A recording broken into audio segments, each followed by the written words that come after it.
ಕೃಷ್ಣಾ ನದಿಯ ದಡದಲ್ಲಿರುವ ಒಂದು ಸಣ್ಣ ಹಳ್ಳಿಯಲ್ಲಿ ರಾಮಯ್ಯ ಎಂಬ ಬಡ ರೈತ ವಾಸಿಸುತ್ತಿದ್ದ. ಅವನು ಮತ್ತು ಅವನ ಹೆಂಡತಿ ಲಕ್ಷ್ಮಮ್ಮ ತುಂಬಾ ಪ್ರಾಮಾಣಿಕರು ಮತ್ತು ಕಷ್ಟಜೀವಿಗಳು. ಒಂದು ದಿನ ರಾಮಯ್ಯ ತನ್ನ ಹೊಲದಲ್ಲಿ ಹಾರೆ ಹಿಡಿದು ಭೂಮಿಯನ್ನು ಅಗೆಯುತ್ತಿದ್ದಾಗ ಮಣ್ಣಿನ ಅಡಿಯಲ್ಲಿ ಒಂದು ದೊಡ್ಡ ಹಳೆಯ ಮಡಿಕೆ ಸಿಗುತ್ತದೆ. ಅದು ಬರೀ ಮಡಿಕೆ ಎಂದು ತಿಳಿದು ಮನೆಯಲ್ಲಿ ನೀರು ತುಂಬಲು ಬಳಸಬಹುದು ಎಂದು ಅದನ್ನು ಮನೆಗೆ ತರುತ್ತಾನೆ. ರಾಮಯ್ಯ ಮತ್ತು ಲಕ್ಷ್ಮಮ್ಮ ಮಡಿಕೆಯನ್ನು ಬಳಸುವಾಗ ಒಂದು ವಿಚಿತ್ರ ವಿಷಯ ಗಮನಿಸುತ್ತಾರೆ. ಮಡಿಕೆಯು ಕೇವಲ ವಸ್ತುಗಳನ್ನು ಮಾತ್ರವಲ್ಲ, ಅದನ್ನು ಹಾಕುವವರ ಮನಸ್ಥಿತಿಯನ್ನು ಕೂಡ 10 ಪಟ್ಟು ಹೆಚ್ಚು ಮಾಡುತ್ತಿತ್ತು. ಒಮ್ಮೆ ರಾಮಯ್ಯ ಅಕ್ಕಿಯನ್ನು ಹಾಕಿದಾಗ ಅವನ ಮನಸ್ಸಿನಲ್ಲಿ ಬಡವರಿಗೆ ಅನ್ನ ಹಾಕಬೇಕು ಎಂಬ ಆಸೆ ಇತ್ತು. ಆಗ ಅಕ್ಕಿ 10 ಪಟ್ಟಾದದ್ದಷ್ಟೇ ಅಲ್ಲದೆ ಆ ಅಕ್ಕಿಯಿಂದ ಮಾಡಿದ ಅನ್ನ ತಿಂದವರಿಗೆ ಯಾವುದೇ ಕಾಯಿಲೆ ಬರದಂತೆ ಗುಣವಾಗುತ್ತಿತ್ತು. ಒಂದು ದಿನ ಊರಿನ ಶ್ರೀಮಂತ ಸಾಲಗಾರ ಸುಬ್ಬಯ್ಯನಿಗೆ ರಾಮಯ್ಯನ ಈ ಬದಲಾವಣೆ ಕಂಡು ಹೊಟ್ಟೆ ಕಿಚ್ಚಾಗುತ್ತದೆ.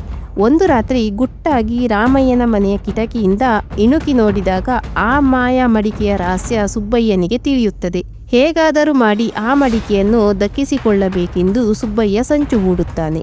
ಸುಬ್ಬಯ್ಯ ಈ ಮಡಿಕೆಯನ್ನು ರಾಮಯ್ಯನಿಂದ ಬಲವಂತವಾಗಿ ಕಿತ್ತುಕೊಳ್ಳುತ್ತಾನೆ. ಪಂಚಾಯಿತಿಗೆ ಹೋಗುವ ಬದಲು ತನ್ನ ಅಧಿಕಾರ ಬಳಸಿ ರಾಮಯ್ಯನ ಮನೆಗೆ ನುಗ್ಗಿ ಮಡಿಕೆಯನ್ನು ತನ್ನ ಅರಮನೆಗೆ ಹೊತ್ತೊಯ್ಯುತ್ತಾನೆ.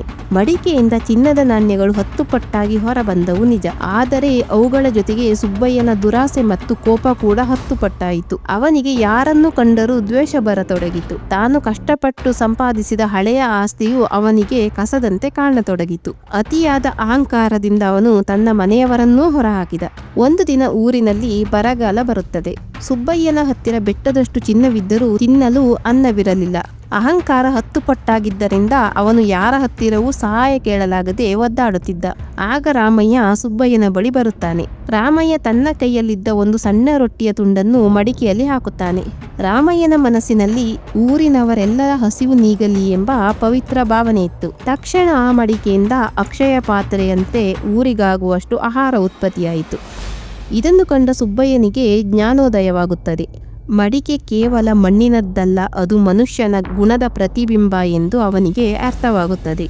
ಆ ದಿನದಿಂದ ಸುಬ್ಬಯ್ಯ ತನ್ನ ಅಹಂಕಾರವನ್ನು ಬಿಟ್ಟು ಆ ಮಡಿಕೆಯನ್ನು ಊರಿನ ಮಧ್ಯಭಾಗದಲ್ಲಿರುವ ದೇವಸ್ಥಾನದಲ್ಲಿ ಇರಿಸುತ್ತಾನೆ. ನಿಯಮವೊಂದನ್ನು ಮಾಡುತ್ತಾರೆ. ಯಾರು ಸ್ವಾರ್ಥವಿಲ್ಲದೆ ಲೋಕ ಕಲ್ಯಾಣಕ್ಕಾಗಿ ಈ ಮಡಿಕೆಯನ್ನು ಬಳಸುತ್ತಾರೋ ಅವರಿಗೆ ಮಾತ್ರ ಅದು ಫಲ ನೀಡಲಿ ಎಂದು. ರಾಮಯ್ಯ ಊರಿನ ಮಾರ್ಗದರ್ಶಕನಾಗುತ್ತಾನೆ. ಆ ಮಡಿಕೆ ಕೇವಲ ಸಂಪತ್ತು ನೀಡುವ ಸಾಧನವಾಗದೆ ಮನುಷ್ಯ ತನ್ನ ಗುಣಗಳನ್ನು ತಿದ್ದಿಕೊಳ್ಳುವ ಧರ್ಮದ ಮಡಿಕೆಯಾಗಿ ಬದಲಾಗುತ್ತದೆ.